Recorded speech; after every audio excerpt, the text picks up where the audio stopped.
안녕하세요, 진쌤입니다. 바깥에 벚꽃이 활짝 피었습니다. 여러분 주변에도 계절의 변화가 있죠. 우리 모두 이 계절을 느낄 수 있는 시기가 빨리 당겨졌으면 좋겠습니다. 오늘은 여러분들과 부동산 지인의 시리즈 3 따라하기입니다. 여러분들 앞에서 시리즈 1 빅데이터 지도를 알아봤죠. 그리고 시리즈 2 부동산 지인의 기준을 알아봤습니다. 세 번째는 시리즈 3 따라하기입니다. 부동산 지인의 기능이 어디에 있는지 잘 모르겠다 하시는 분들이 많으세요. 오늘부터 카테고리 하나하나 차근차근 살펴볼 거니까 여러분들 잘 따라오세요. 먼저 모바일에서 핸드폰으로 여러분들 유튜브를 열어보시고요. 그리고 PC에서 부동산 지인을 로그인 하셔가지고 제가 하는 것들을 하나씩 따라 해보시면 아무래도 도움이 되겠죠. 아무래도 부동산 지인은 도구이다 보니까 여러분들이 좀 더 쉽게 그리고 활용을 잘 하시려면 익숙해지셔야 돼요. 그래서 여러 번 반복을 하셔야지 어떤 컨텐츠들이 어디에 들어있다 라고 쉽게 찾으실 수 있을 겁니다. 오늘부터 차근차근 한번 따라와 보세요. 오늘 첫 번째 시작할 카테고리는 지역 분석입니다. 부동산 지인은 크게 카테고리가 뭘로 되어 있죠? 지역 분석, 그리고 아파트 분석, 빅데이터 지도, 그리고 경제 지도, 그리고 지인 빅데이터, 수요 입주 이렇게 카테고리 나뉘어져 있습니다. 그래서 부동산 지인의 가장 강점은 뭘까요? 맞습니다. 지역 분석을 잘할 수 있는 지표들이 많이 들어가 있는 거죠. 그래서 우리가 지역 분석이라는 카테고리는 정말 중요한 카테고리입니다. 그래서 여러분들이 지역 분석을 어떻게 하는지 차근차근 한번 살펴보도록 하겠습니다. 먼저 로그인을 하세요. 로그인을 하셔야만이 지역 분석을 볼 수 있습니다. 그러면 지역 분석을 한번 살펴보도록 하겠습니다. 지역 분석이라는 카테고리에 들어왔습니다. 들어와서 특광도를 누리게 되면 특광도 안에 있는 지역들이 보이시죠? 그래서 내가 이 리스트 상에서 지역을 선택을 하셔도 되고요. 안 그러면 이제 지도상에서 클릭을 하셔서 들어오셔도 됩니다. 그럼 요즘 핫한 지역인 인천을 내가 보고 싶다 그러면 인천의 지도를 클릭을 한번 해보겠습니다. 그러면 인천으로 이동을 하죠. 오른쪽으로 보시면 인천의 구 단위로 정렬은 어떤 기준이냐면 매매 시장 강도가 가장 높은 기준으로 정렬이 되어 있습니다. 그래서 보시면 서구가 매매 시장 강도가 138이기 때문에 가장 높죠. 그래서 제일 위에 정렬이 되어 있고 두 번째는 연수구 137 이렇게 순서대로 정렬이 되어 있고요.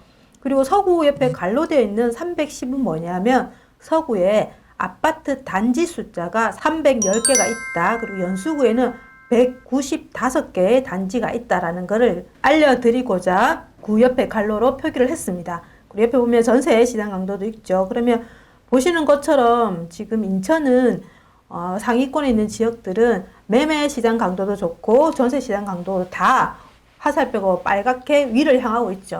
이야기는 뭐냐면 전월 대비 시장 강도가 상승했다라는 걸 알려주는 겁니다. 한번 내려와 보겠습니다. 인천의 매매 시장 강도가 104 그리고 전세가 90 표기되어 있고요. 인천의 인구는 295만 4,955명이다. 그리고 세대수는 124만 2,107명이다 라는 거고요. 그리고 입주량은 18,669 세대인 겁니다. 이거는 2020년 기준입니다. 그래서 적정 수요량에 비해서는 조금 초과한다라고 아이콘으로 초과라고 되어 있죠. 그리고 내려보시면 인천 지역의 멀티 차트를 한번 살펴보겠습니다. 지역을 분석하기에는 많은 지표들이 있습니다. 그런데 이 지표들을 다 보는 거는 쉽지 않습니다. 그리고 어디다 방점을 두고 우리가 지표를 볼 건지도 좀 중요합니다. 그래서 부동산 지인에서는 지표를 중요한 것들을 4개를 뽑아냈습니다. 그게 뭐냐면 시세와 시장 강도, 그리고 거래량, 그리고 수요 입주, 그리고 미분양 요 카테고리가 가장 중요하다. 그래서 제일 앞에 주요 지표로 표기를 해놨습니다. 그러면 우리 주요 지표 한번 살펴볼게요. 보시는 이 화면이 지금 주요 지표입니다. 디폴트로 되어 있는 것은 시장 강도와 시세이죠.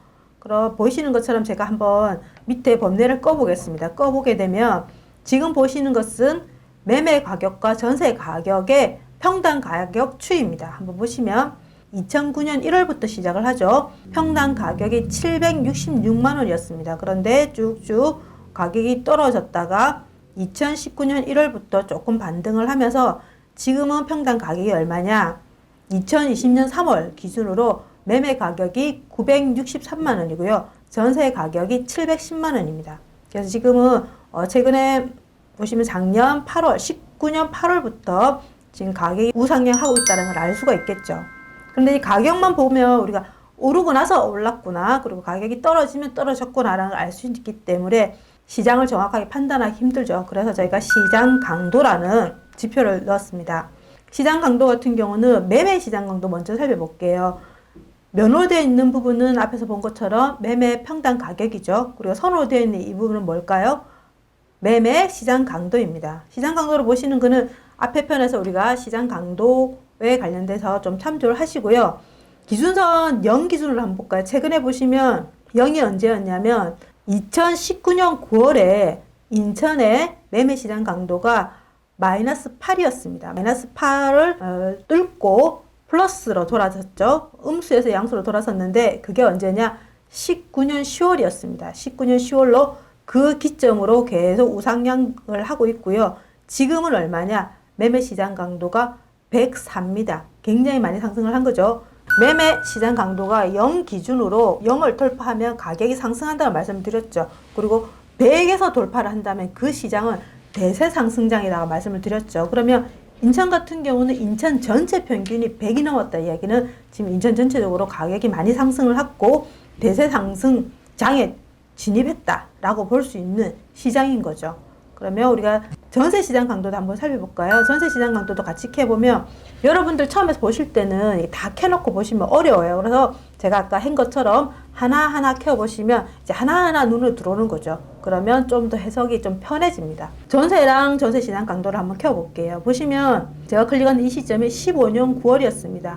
15년 9월 같은 경우는 매매 시장 강도와 전세 시장 강도를 살펴보면 매매 시장 강도가 밑에 있고 전세 시장 강도가 위에 있죠.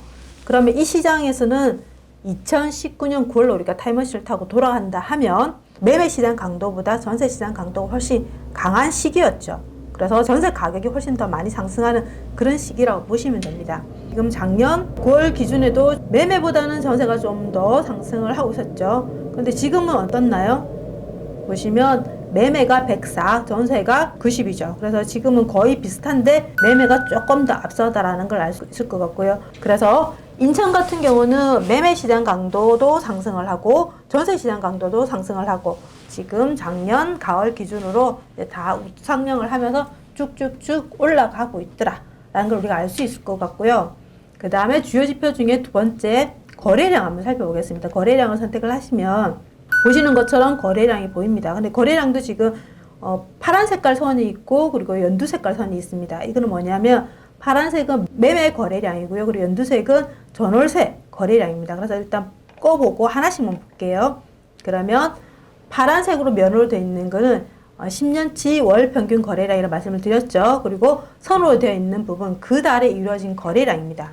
근데 우리 거래량이 지금 2월 21일부터 수집 기간이 한 달로 줄어들었죠. 그러면 지금 2월 21일 오늘 지금 영상을 찍고 있는 날짜가 3월 25일입니다. 그러면 지금 2월 달에 거래 21일쯤에 거래된 물량들은 지금 다 100% 수집이 되었다라고 보시면 될 거예요. 한번 볼까요?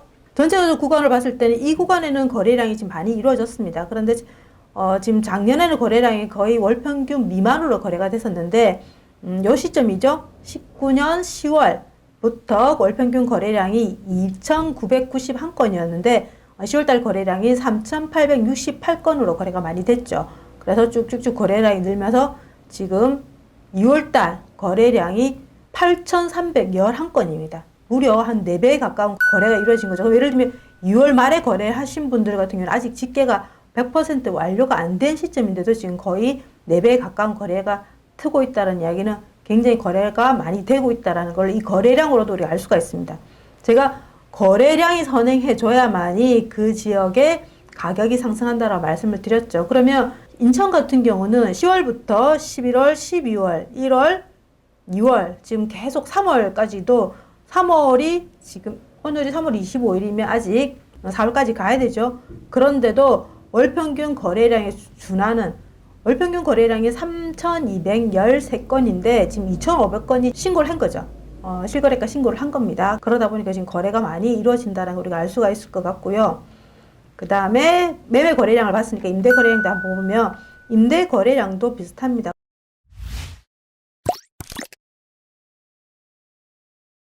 지금 우리가 시장 강도와 거래량을 살펴봤습니다. 그러면 시장 강도와 거래량만으로는 어떤가요? 가을부터 우상향을 하면서 거래량이 늘고 있고 가격도 증가하고 있고 시장 강도가 증가하다는 걸 알 수 있죠. 그러면 현재는 우리가 알 수 있습니다. 그런데 앞으로의 미래 상황도 우리가 궁금하지 않습니까? 일시적으로 반등을 한 건지 안 그러면 계속 이게 상승을 이어갈 것인지 뭐를 보고 알 수 있을까요? 그렇습니다. 수요 입주죠. 수요 입주와 그리고 미분양입니다.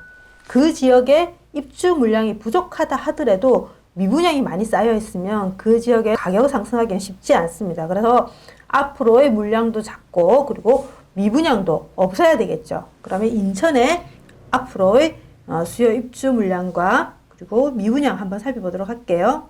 수요 입주 버튼 한번 켜보겠습니다. 켜보시면 차트가 하나씩 추가가 되는 거죠. 그래서 수요 입주 차트가 제일 하단에 있는 차트입니다. 이렇게 보시는 것처럼 밑에 스크롤바를 우측으로 이동을 하시면 앞으로 미래의 물량까지도 보여집니다. 한번 볼까요? 2020년 빨간색이 적정 수요량입니다. 인천의 적정 수요량은 14,954건입니다. 그런데 2000년도에 입주 물량은 18,669건.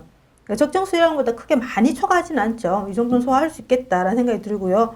그리고 2021년도에도 보시면 적정 수요량에 준하는 물량이 들어오고 그런데 22년도에 물량이 적정 수요량이 15,000개 정도 되는데 입주 물량이 26,000 정도 들어오죠. 26,000개의 물량이 어디에 들어오는지 여러분들 살펴보셔야 되겠죠. 예를 들면 인천 안에서는 뭐 여러 구들이 있을 거고 그 안에서도 여러 동이 있을 거니까 내가 어떤 지역을 살펴봐야 되는지에 대한 기준들이 마련해지겠죠.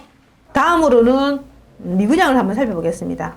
미분양을 살펴보면 밑으로 내려오시면 미분양의 지표가 나옵니다. 미분양 같은 경우는 면으로 되어 있는 이 부분은 뭐냐면 전체 미분양 물량입니다. 전체 미분양 물량이고 안에 보면 막대기로 회색으로 되어 있죠. 이 부분은 준공 후 미분양입니다. 그러니까 준공 후 미분양이 뭐냐면 악성이죠. 우리가 신축이 다 되고 승인이 났는데 아직도 미분양이 되었다라고 할 수 있는 물량인데 인천 같은 경우는 미분양이 계속 늘었다 줄었다 계속 반복을 하고 있습니다. 반복을 하고 있는데 19년 6월에 미분양 숫자가 3,632건이었습니다. 그런데 이 물량들이 어느 정도 쭉 소화를 하면서 지금은 1,035건 정도가 남아있고요. 그리고 준공 후 미분양은 413건 정도 있다라고 알 수 있을 것 같습니다.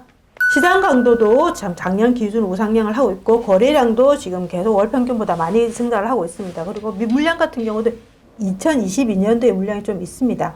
있고 그리고 미분양 같은 경우는 지금 많이 감소를 하고 있는 상태이기 때문에 22년도의 물량의 입지를 살펴보신다면 인천은 뭐 상승을 할 수 있는 여지를 충분히 갖고 있는 지역이다라고 볼 수 있고요. 요즘은 선진이 많이 들어가시지 않습니까? 그리고 인천 같은 경우는 수도권과의 접근성 소재가 있다 보니까 아무래도 선투자를 들어가는 부분들이 있다라고 판단되고요. 그럼 내려와 보시면 이 하면은 뭐냐면 지금 차트 같은 경우는 저희가 여러 지표들을 월 단위로 보여드리고 있습니다. 월 단위로 보여드리고 있는데 그것을 우리가 좀 더 디테일하게 보고 싶다. 그러면 부동산지는 한 달에 시세를 3번 만든다 말씀을 드렸죠. 1일, 11일, 21일. 그러면 요 10일간의 가격과 시장 강도를 어떻게 변화되는지에 대한 부분들을 이제 그리드로 표기를 해드리고 있습니다. 3.3 평당 가격으로 알 수 있고요. 그리고 1회배 기준으로도 알 수가 있습니다. 그래 보시면 3월 1일, 3월 11일, 3월 20일 이렇게 쭉쭉 시장 강도가 73, 85, 104 이렇게 계속 상승을 했고요. 매매 가격도 마찬가지죠. 평당 가격이 945만 원에서 952만 원 그리고 963만 원 이렇게 쭉쭉 상승을 하고 있고 전세 가율도 지금 74% 정도 되더라.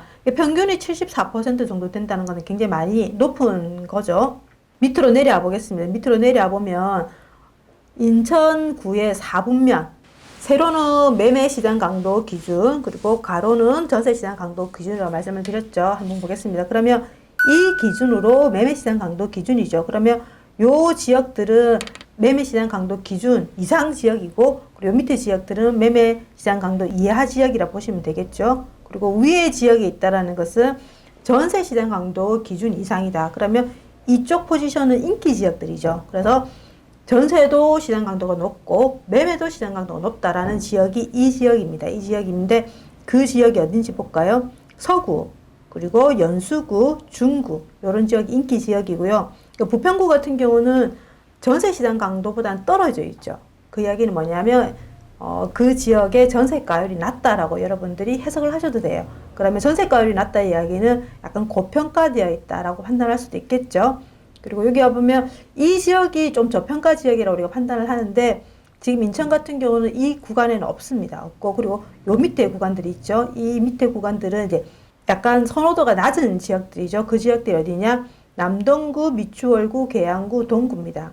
지금 남동구 같은 경우는 기준에 근접해 있죠. 근접해 있기 때문에 남동구의 사양도 볼 거고, 여러분들이 앞에서 보신 것처럼 2022년도에 물량이 많았죠. 그러면 전체적으로 인천 안에서도 구별로 입주 물량들을 먼저 좀 살펴볼 필요가 있습니다. 그러면 이 상태를 한번 봤을 때는 인천의 시장 강도 기준으로는 지금 서구, 연수구, 중구, 부평구 이런 지역들이 강하고, 이어서 남동구, 미추홀구, 계양구, 동구, 그리고 강화군이 가장 시장 강도가 약하다라는 걸 알 수 있을 것 같고요. 그리고 빨간색으로 표기되어 있는 것은 뭐냐면 전월 대비 가격들이 올랐다라는 건데, 저희 같은 경우는 이제 이게 반반해서 우측으로 되어 있는 건 전세입니다. 그리고 좌측에 있는 거는 매매입니다. 그래서 양쪽 다 빨갛다 그러면 전세도 강도가 전월 대비 좋고, 그리고 매매도 전월 대비 좋다라고 볼 수 있는데, 지금 강화군 매매 빼고는 전체가 지금 빨갛죠. 그러니까 인천 같은 경우는 매매 전세가 다 지금 전월 대비 상승을 하고 있다라는 거를 우리가 이 4분면을 통해서 알 수 있습니다. 그리고 이 옆에 보면 가격이라고 있습니다. 가격이라고 있는데, 이 가격은 뭐냐면 그 지역의 평당 가격이 가장 높은 지역들을 제일 우측으로 표기를 해주고요. 그 다음에 낮은 쪽으로 이렇게 순서를 쭉 정리를 해줍니다. 그래서 매매 가격이 가장 높은 지역이 어딥니까? 우측을 찾으시면 되겠죠. 지금 평당 가격이 1157만 원으로 연수구가 가장 높고요. 그 다음에 부평구, 그 다음에 서구, 남동구, 계양구 이 순서입니다. 우리가 여러분들이 살고 계시는 지역으로 투자도 하실 수 있지만 지금은 전국 투자를 하고 계시지 않습니까? 그러다 보니까 그 지역의 대장이 누군지를 알아야 되는 거죠. 대장을 뽑으실 때는 그 지역의 평당 가격이 높은 지역이 일반적으로 대장입니다. 그런데 약간 예외적으로 그 지역의 신축만이 구성이 택지 형태로 구성돼서 그 지역에 신축만 있는데 가격이 일시적으로 높아 보이는 지역도 있습니다. 근데 그건 대장이라 표현하기보다는 전체적으로 신축, 구축들을 포함하고 있는 지역인데 그 지역의 가격이 높다. 그러면 그 지역은 무조건 1등 대장 지역이죠. 우리가 대장을 왜 찾습니까? 가격에는 모든 게 다 녹아져 있습니다. 그래서 대장이 먼저 움직여줘야만이 나머지 지역들도 따라서 움직입니다. 그래서 대장이 움직였는지를 확인하는 측면에서 우리가 대장을 찾는 거죠.